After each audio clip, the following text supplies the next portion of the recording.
us.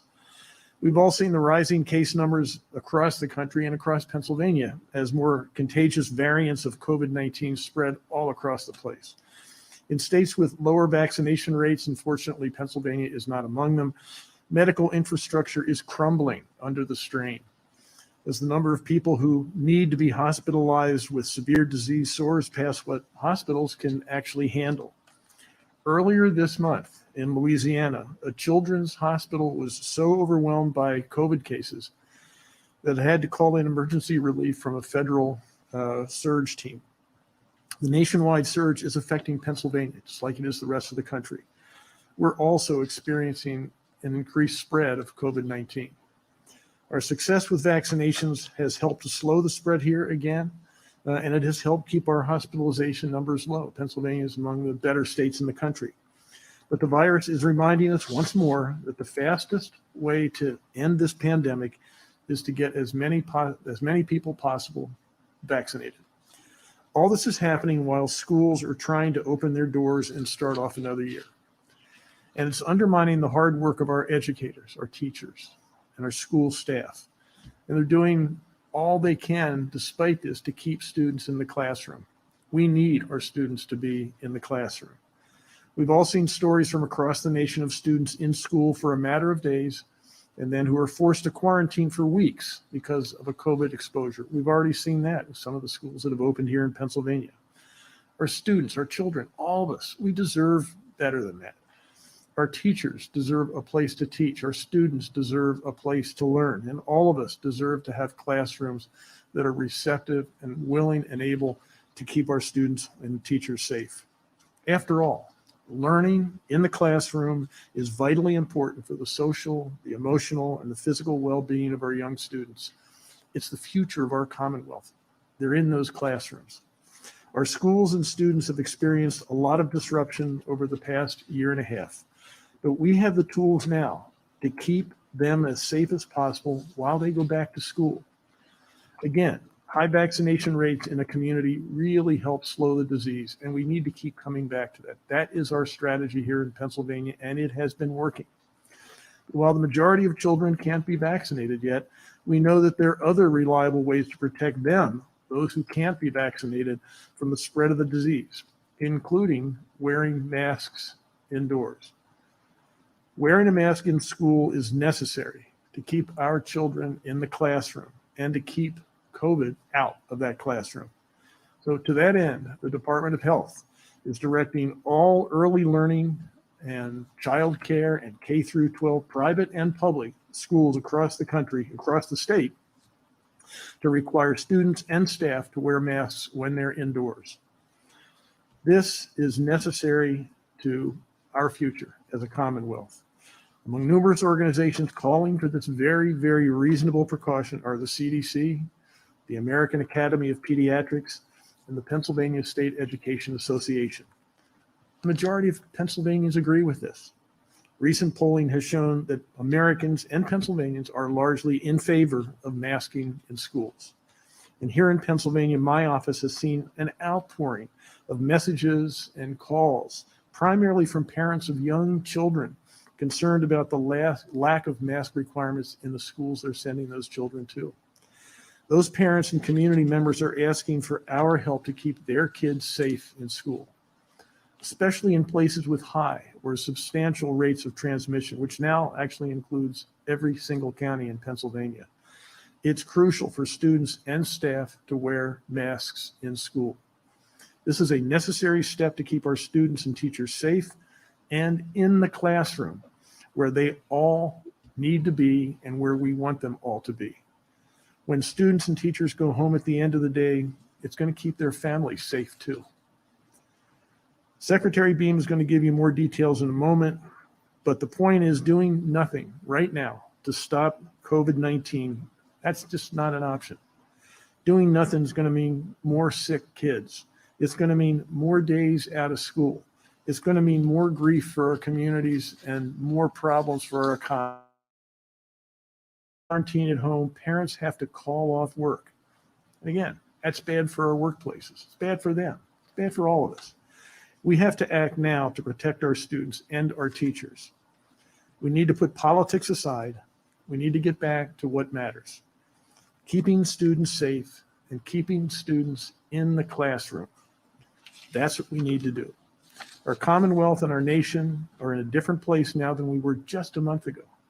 And our students need our help right now to stay safe and stay in school. So we really need to do this. Now I'm really proud to turn this over to Dr. Trudy Hecker, who's going to talk a little more about this. Dr. Hecker. Thank you, Governor. It's a pleasure to be here. I'm a general pediatrician at the Children's Hospital of Philadelphia and the president of the Pennsylvania chapter of the American Academy of Pediatrics. The Pennsylvania chapter of the American Academy of Pediatrics represents over 2,000 pediatricians across the state. Every day, our members, myself included, are privileged to see to the health and wellness of Pennsylvania's children. We do so with great care and diligence. We take this responsibility very seriously, and we are very committed to the trust that our families show in us. That is why we are so pleased to join Governor Wolf, Secretary Beam, Secretary Ortega, Secretary Snead, and Dr. Johnson in supporting mandating masking in the school and in daycare settings across the state. This is a critical healthcare issue for our children and families. Over the past 18 months of the pandemic, so many children have fallen woefully behind in all aspects of their lives. The return to in-person school this fall is crucial to our children's educational success and to their mental health. Unfortunately, due to the increase in the Delta variant, as the governor has mentioned, we are already beginning to see that in-person school can lead to high volumes of exposure with rapid spread of infection. The result will be more quarantining, causing increasing academic loss and further exacerbation of stress, anxiety, and depression in the young people we serve. The Pennsylvania chapter of the American Academy of Pediatrics does not make recommendations lightly. We encourage schools to take a multi-layered approach to protect students, teachers, and staff, including access to vaccinations, universal mask use, improved ventilation, available COVID testing programs, quarantine protocols, and cleaning and disinfecting procedures.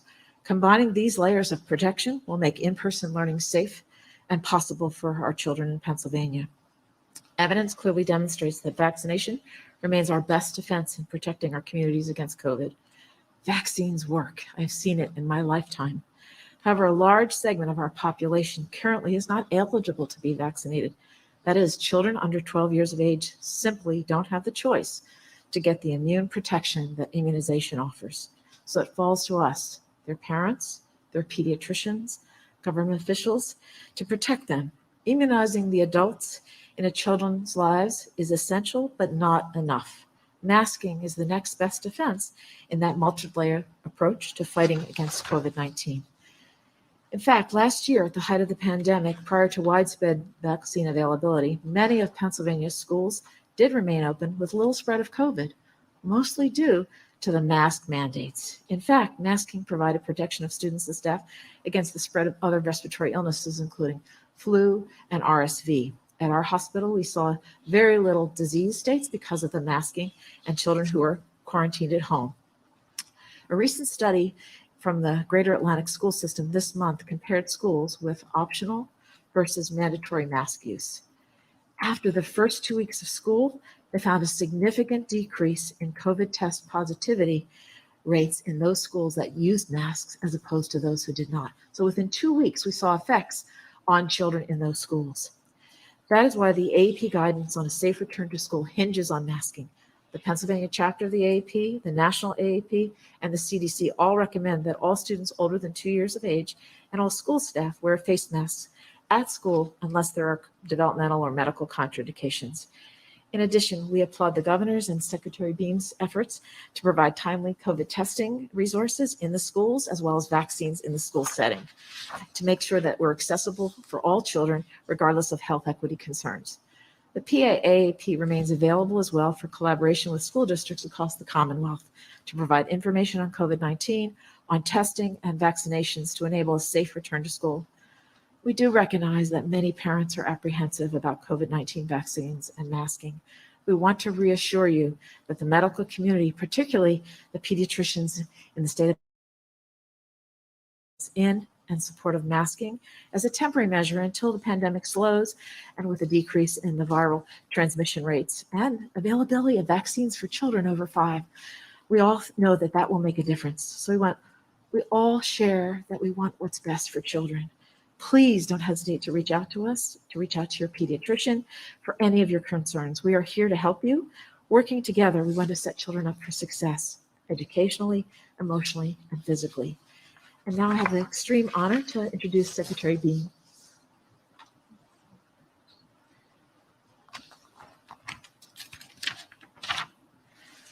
Good afternoon. Thank you, Dr. Hecker, for your medical expertise about why and how face coverings help protect adolescents. The reality that we are living in now is extremely different than it was just 1 month ago.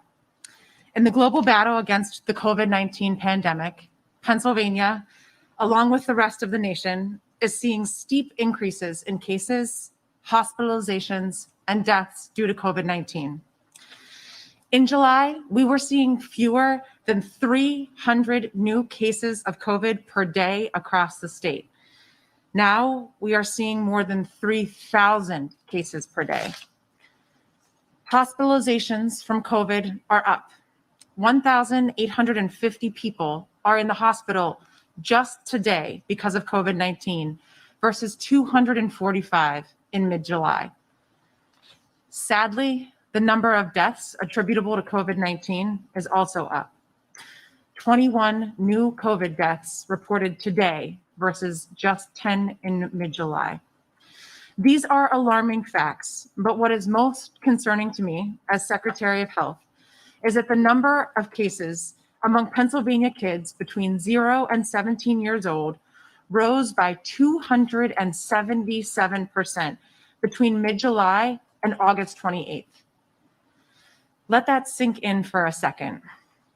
That's nearly a 300% jump in about 6 weeks here in Pennsylvania. And remember that nearly half of those kids are not yet old enough to get the vaccine. The reason for this dramatic jump in cases is the Delta variant, which now makes up more than 98% of the COVID cases in Pennsylvania. This mutation of the virus is extremely powerful and highly transmissible. There is no doubt that the 3 safe and effective vaccines that are readily available across the state are the best chance we have at stopping COVID-19. Fortunately, we are seeing an increase in vaccinations over the past 4 weeks. Since mid-July, 340,000 more folks are fully vaccinated. And we're averaging more than 17,000 Pennsylvanians every day stepping up to get vaccinated. Unfortunately, the Delta variant is spreading faster than the people getting vaccinated. Now, as students are heading back into this classroom for the new school year, we need to take extra steps to protect them and preserve in-person education, along with Friday night lights and extracurricular activities. We all want to keep our schools open, maintain in-person learning, allow sports and other activities to continue. Unfortunately, we are already seeing evidence that students in schools where masks are optional are suffering the consequences of not following the public health recommendations from the CDC.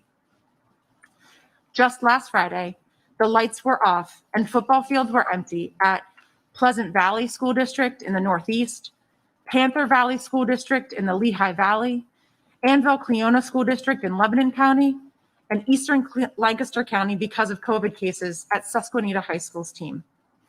Those are just a few examples of the impact on students so far this school year.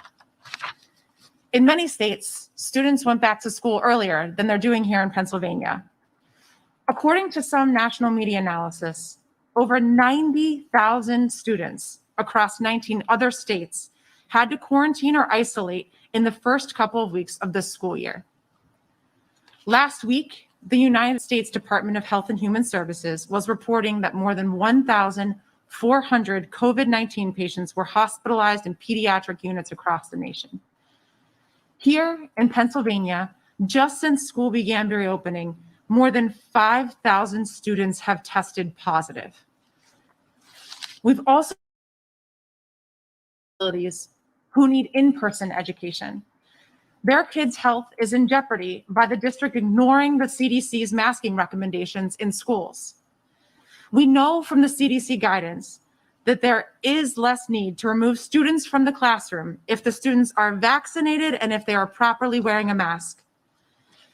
As you heard a few minutes ago from pediatrician Dr. Hecker, science has shown us that masking in school buildings is the best way to keep students in the classroom this year. That's why today I am issuing an order requiring universal face coverings inside all K-12 school buildings and childcare providers effective 12:01 a.m. on September 7th. This order is necessary and appropriate to protect children and students from the spread of COVID-19 and made under the authority granted in the Disease and Prevention Control Law, the Administrative Code of 1929, and the Pennsylvania Code. The order is posted on the Department of Health's website and applies to all pre-K to 12 school entities and licensed childcare providers, including public K-12 schools, brick and mortar or cyber charter schools, private or parochial schools, career and technological centers, intermediate units, pre-K counts programs, Head Start programs or preschool early intervention programs, private academic nursery schools, and locally funded pre-kindergarten activities, and childcare providers licensed by the Department of Human Services. Under this order, each teacher, child, student, staff, or visitor working, attending, or visiting a school entity shall wear a face covering indoors, regardless of vaccination status. There are 8 exceptions outlined in Section 3 of the order online. The order shall not impact the obligation of all school districts to comply with requirements issued by the CDC, including requirements for masking on school district transportation. We know there will be objections to this action. We are asking folks to keep it in perspective. Last year, when there was this level of community transmission, our students were learning virtually. The guidance has evolved based on lessons learned. Our goal is to keep students in classrooms and keep the surging Delta variant out. It's clear that wearing masks in school buildings helps preserve in-person learning. Now we'll hear from the Secretary of Education, Noe Ortega, about why we need to keep students learning in person this year.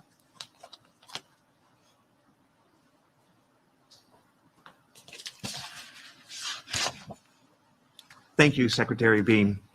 I'm pleased to be part of today's press conference announcing a masking order for PA schools.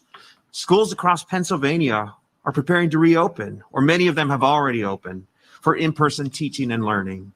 Unfortunately, as been discussed today, we're also seeing a number of schools across the nation already begin to close due to COVID-19, and Pennsylvania is no different.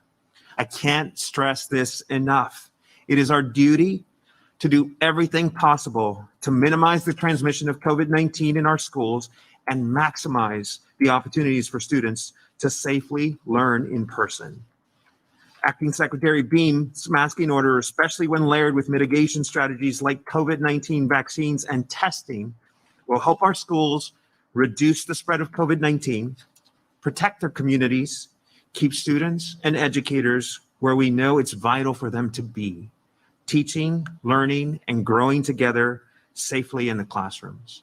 Let me also take a minute to remind everyone just what this mask order is trying to preserve. Classrooms and schools represent more than just a safe and helpful space or place for students to learn. The mask order will also ensure that we can sustain essential services for students. Face-to-face interaction can help students with the support of social and emotional well-being and their development as well. For many students, schools offer the only access to healthy meals as well. And let's not forget the person-to-person interaction that many young children have shared with me personally during my visits to the schools that they long for tremendously. We cannot let COVID-19 and the highly transmissible Delta variant take these things away from our children, many of whom are too young to get the COVID-19 vaccine. If children, this affects parents and caregivers, as they may have to take time off to stay home and tend to their children. This impacts their jobs, their coworkers, and above all, the economy of Pennsylvania. For months, our agency has joined the Pennsylvania Department of Health, along with state and national organizations, in recommending schools follow the CDC guidance. Secretary Beam's masking order is in alignment with the CDC guidance, and along with other layered mitigation strategies, which will help keep our children in school, participating in sports and other extracurricular activities. So the Department of Education certainly extends their gratitude for the great leadership of Secretary Beam and her team for the commitment to fighting the pandemic and protecting in-person learning for Pennsylvania school communities. Similarly, I'd like to thank our school communities for everything that they have done and continue to do to ensure the safety of our children as they learn and grow in classrooms across the Commonwealth. The goal of our efforts remain to sustain in-person learning throughout the school year. We must do everything to ensure that we don't disrupt their learning, and we must come together for our children to keep them as safe as possible in school. So thank you for allowing me to be here. And at this time, I'd like to invite my colleague, Secretary Meg Snead of the Pennsylvania Department of Human Services, to the podium as well.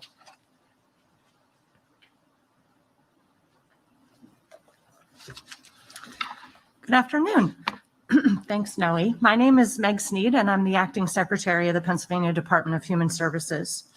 I'm proud to stand here with my colleagues on behalf of the Wolf administration to announce action we're taking to help Pennsylvania children stay safe in their schools, childcare settings, and early learning programs.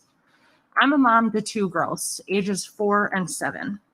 Like most Pennsylvania parents and caregivers, I've experienced a uniquely persistent anxiety over the past 18 months. Raising children in the context of a pandemic is difficult, to say the least. My family has followed the guidance of public health professionals since the pandemic started. We stayed home when that was necessary. We wear masks when we're around other people in public. And my husband and I got vaccinated as soon as we were able to. But my two girls are not yet eligible for the COVID-19 vaccine because they're too young. Like all other Pennsylvania children, my girls are living in a community where a dangerous virus continues to spread, a virus that has become more dangerous to children as it's evolved. As a parent, it's my job to do everything within my power to protect my children from danger. As a member of this administration and a public servant, I believe it's our responsibility to develop policy that protects all children from danger. The Department of Human Services licenses and regulates about 6,500 licensed childcare providers in Pennsylvania. These are settings that are primarily serving kids in group or center-based settings. Since the start of the pandemic, DHS has been tracking COVID-19 cases associated with facilities and settings that we license, including childcare providers. I can assure you that COVID-19 can and has spread in our childcare centers. New cases of COVID-19 among children enrolled in a licensed childcare have increased significantly in recent months, according to data self-reported to DHS by those childcare providers. For example, on June 4th, childcare providers across the Commonwealth reported 8 cases of COVID-19 for the week before. On August 27th, the number of new COVID-19 cases among children in childcare the previous week was 162. While older people and people with pre-existing health conditions were clearly more vulnerable to early variants of COVID-19, this was never a virus that spared children or failed to spread among them. And as increasing cases of COVID-19 clearly demonstrate, this pandemic is not over. We have a responsibility as a Commonwealth and as individuals to send our children back to school safely and keep our childcare providers open to working families who rely on them. It's my firm belief that we must follow the science and use evidence-based strategies to prevent the spread of COVID-19, like wearing a mask. Our collective health and well-being and the recovery of our economy depend on us making the right choices. A thriving childcare industry is foundational to the rest of our economy, and this industry and the dedicated educators who show up every day to help our children grow will be essential from our recovery from this pandemic. Simply put, without access to safe childcare, many parents cannot get back to work. That includes my husband and me, who could not go to work every day without knowing that our youngest is safe and cared for in an environment where she's growing socially and educationally. An early childhood education experience can shape a child's educational, social, and emotional development throughout their lives. Science has shown that the first 5 years of life are critical to brain development, influencing the trajectory of an individual's life for many years after. After the past 18 months, I think it's important that we reflect on just how critical it is that our children are able to get back into physical spaces where they can learn and socialize and grow. The Secretary of Health's mandatory masking order for individuals older than 2 in an indoor childcare space will ensure that they can do so as safely as possible. At this time, we're happy to take questions. Thank you, Secretary Snead. In addition to our speakers, we'd also like to note that in attendance today are Acting Physician General Dr. Janice Johnson, Sports Medicine Pediatrician Dr. Christina Master, Infectious Disease Specialist Dr. Swathi Gotham, and Tracy Campanini, Director of DHS's Office of Child Development and Early Learning. We will now begin taking questions from reporters, and we ask that you please use the hand raise feature. Our first question comes from Justine McDaniel. Go ahead, Justine. Hi, thanks so much. Hi, Governor Wolf and Secretary Beam. This question is for you. What will you do if school districts, do not follow this mandate? And are you prepared for a legal or legislative challenge? Have you had discussions with the Attorney General's office, the legislature? Are you prepared for that? No, thank you for that question. I think that might be better answered by the Secretary of Education. So, Noe, you want to take that? Thank you, and I appreciate the question. As it comes to enforcement, I just want to remind everyone that school districts are constantly in the business of enforcing policies that keep schools safe for learning for our students, right? And so throughout the pandemic, it's been our recommendation to a number of school leaders, particularly those at the building, to make sure that that's the enforcement measures that they begin to use with regards to getting students to comply. I think the enforcement measure that we rely on the most is the incentives, both to students and families, of what this creates in terms of an outcome. Continued sustained learning in the classroom for our students, which is extremely important. Thank you for the question. Let me just add, I think, to that this is, we talk about local control. This is something that puts the decision-making and the enforcement in the hands of the parents and the school boards. I mean, they're the ones that are overseeing the enforcement of this. And in the end, what we all want is what they want, and that is to keep our kids in school, to keep sports being played. Those are the things we can't do if we don't do something like this. So thank you. Good answer. Thank you. Next question, sorry. Thank you. Our next question goes to Maddie Cudahy from Fox 43. Go ahead, Maddie. Hi, Governor Wolf. This question is about your message to many of the parents who will most likely react badly to this mask mandate. We have seen masking rallies at several school districts. What is your message to them? And what will the consequences be if they send their child to school without masks? Well, I think the school districts will be in charge of making sure that the students do come to school with masks. But again, think about the world. If we don't do something like this, how are parents going to feel if their kids get sick? How are parents going to feel if their kids can't go to school because the schools are closed? How will the parents feel if they can't participate in sports because they don't have sports activities because they've been canceled? I think this should be something that every parent should actually react with great anticipation, because this is a good thing. It'll be a good thing for their families, a good thing for them, good thing for their children. Thank you. Next, we have Lauren Make from NBC 10. Go ahead, Lauren. Governor, good afternoon. I just heard from a county that supports your mandate, the mask mandate. However, they said they really wish that this had been done earlier. Other states did do this earlier. It is now the time when school is opening. Why wait until right now when schools already have their plans in place? That's a great question. Thank you. Not every school has opened, so there's still time, but yeah, this is something that you could argue is maybe past due, and other states have done this already. We actually tried.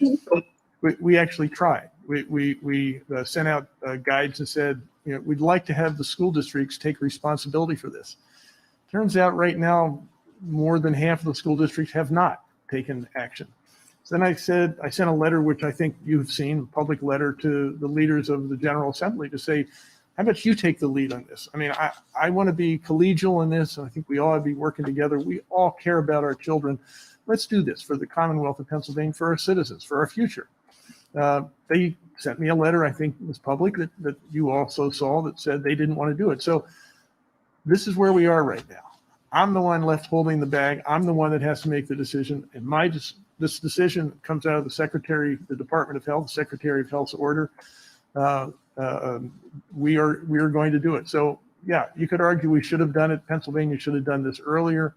Pennsylvania did not act as a state. I think the time is now to do it, and we are.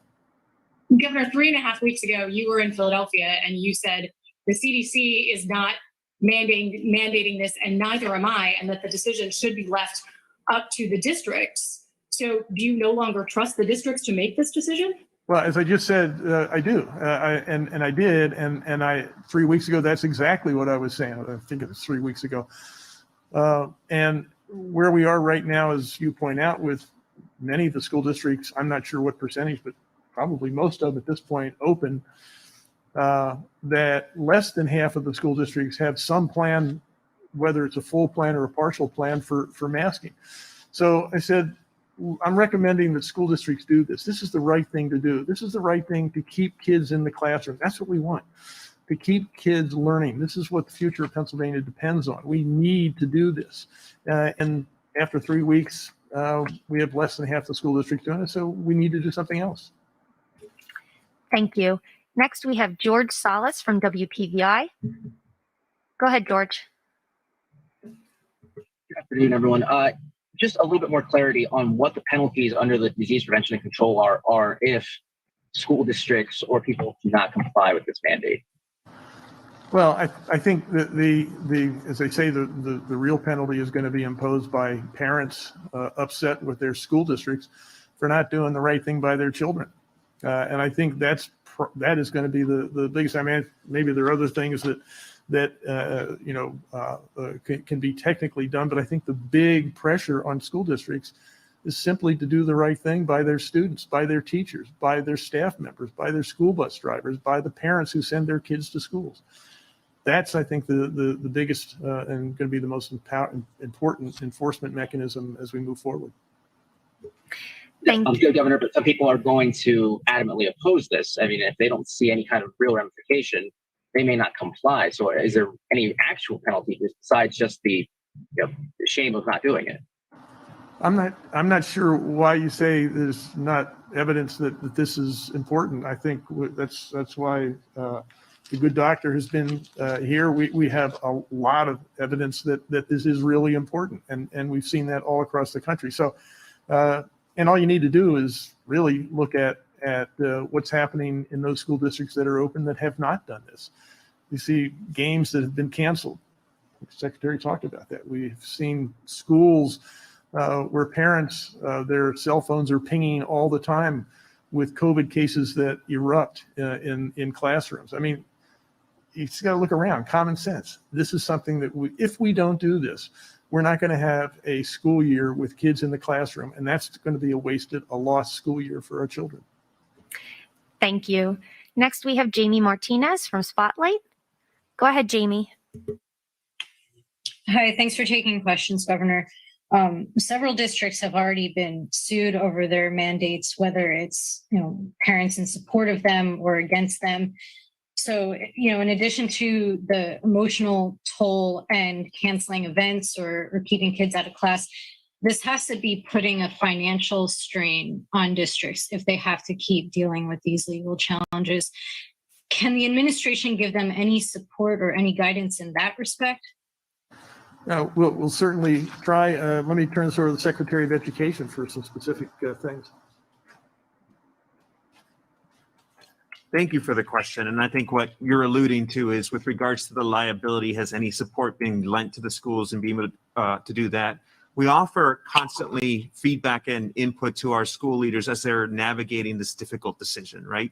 And so with regards to the liability that many of them incur if they don't follow the order that is put in place, similar to the orders that have been put in place in the past as well, those are significant consequences that come to individuals, right? And so we want to make sure that many of them understand that. I understand sort of the premise of the question here with regards to whether the administration has done anything to provide support. We don't have a liability shield in Pennsylvania to protect folks, but we know that for many of them, doing the right thing is really top of mind as they navigate many of these things. And so I just want to put that out there as sort of the incentive around the kind of guidance and support we provide our school leaders around this. Let's not forget that the federal government has devoted a lot of money to COVID, to suppressing the outbreak of COVID in schools, so there has been and will continue to be financial support for doing the right thing here by our students. Next, we have Christian Havener from WJAC. Go ahead, Christian. Thank you. Governor, I'm watching our comments here as, look, social media is not a place where you go for positive affirmation, but I'm sure, as you'll probably hear that this is, people think a lot of these things are tyranny and, that this doesn't really help kids and all of that. So how do you overcome that message? Because I think as a lot of the people have been asking here in the questions before me is that, look, if you're saying this is a thing, but if it doesn't necessarily have it doesn't have weight behind it, and I think a lot of people are going to look at this as you're trying to. It's one of those things that people are going to, who already are supportive of masks, are going to keep doing it. The people who haven't been are just going to go about as they have been. So how do you overcome that challenge of trying to enforce this to get more people to wear the mask? And are you prepared to do more things if this doesn't work? I'm not sure why there's pushback on this. I mean, yeah, it is something that everybody has to do. If a few people do it and not everybody, it doesn't really work. But if we don't do this, where does that leave us? Well, again, just look around. School events are canceled. School is canceled. Students are sent home to quarantine. Parents have to stay home away from work to take care of those kids while they're in quarantine. I mean, there are a whole lot of bad things that happen that we see every day. Just look around. And to say that doesn't happen, I mean, that's just closing your eyes to reality. That's what's happening. If we don't do something, we're doing something because we want to keep our kids in school. We want to have a future for Pennsylvania. And are you prepared to go further if you need to, if this doesn't work? I have every confidence that the schools out there will do the right thing by their students and the parents. Thank you. Thank you. Next, we have Dennis Owens from ABC 27. Go ahead, Dennis.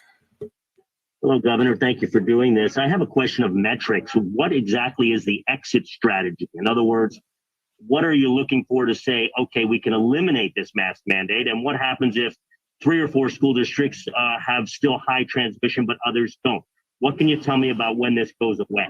Yeah, we're going to be continually looking at this. We actually said that we're going to look at this in the first week of October.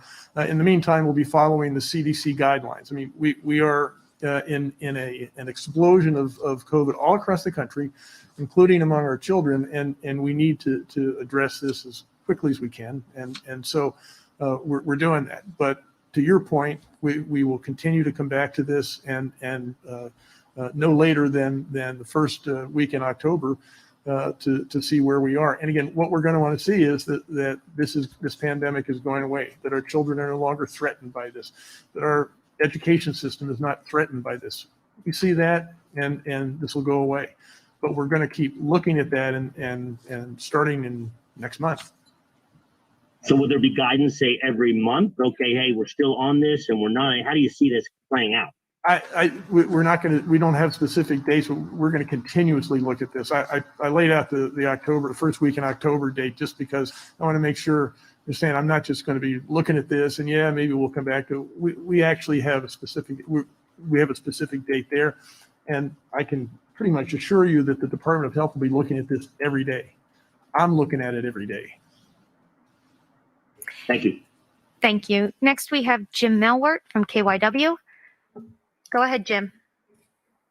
I hear you saying the difference in numbers from July to now, but New Jersey and Delaware were able to get this in place 3 weeks ago. Here in southeastern PA over the past month or so, school boards have been dealing with a lot, not exaggerating when we say police have been called, meetings had to adjourn early, board members have had to leave the room for safety concerns.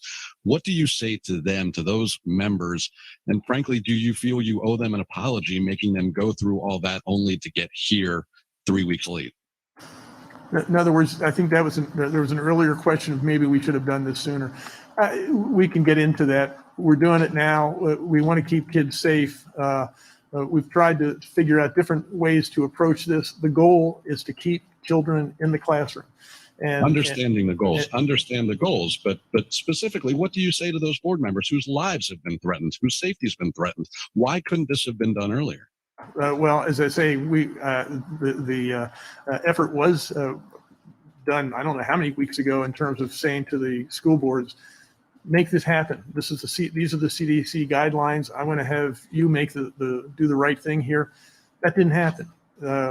Said to the General Assembly, you take this and run with it and do the right thing here. They didn't. Maybe if we had all run together earlier, it would have been nicer, but that didn't happen.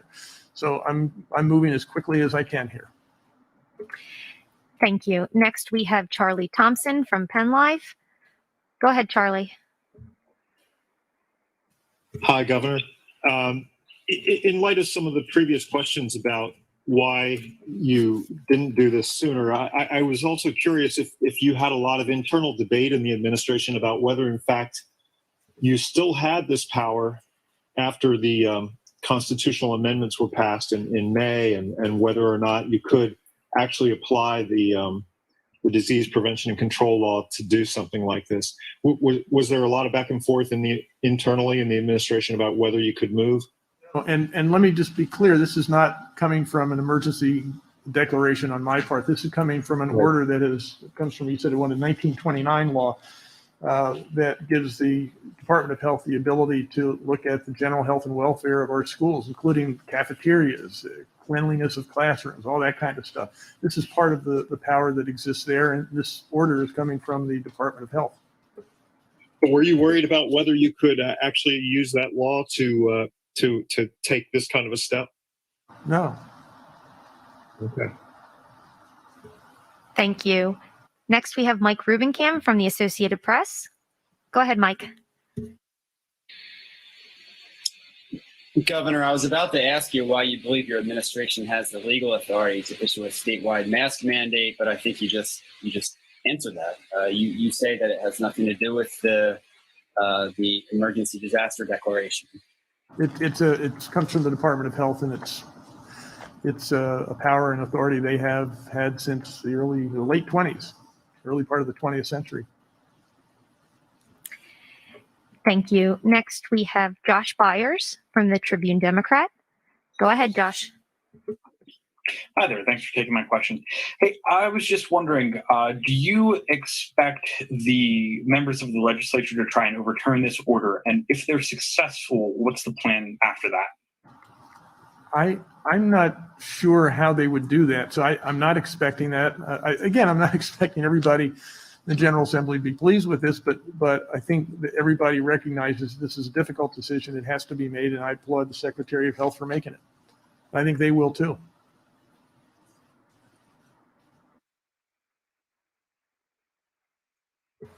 Thank you. Next, we have Madeline Hanna from the Philadelphia Inquirer. Go ahead, Madeline.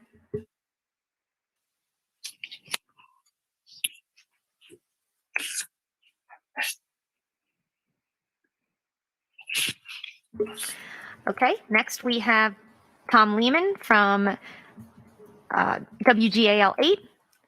Tom, go ahead. Governor, I know there were a lot of legal challenges to some of the orders that were put in place under the Disease Prevention and Control Act.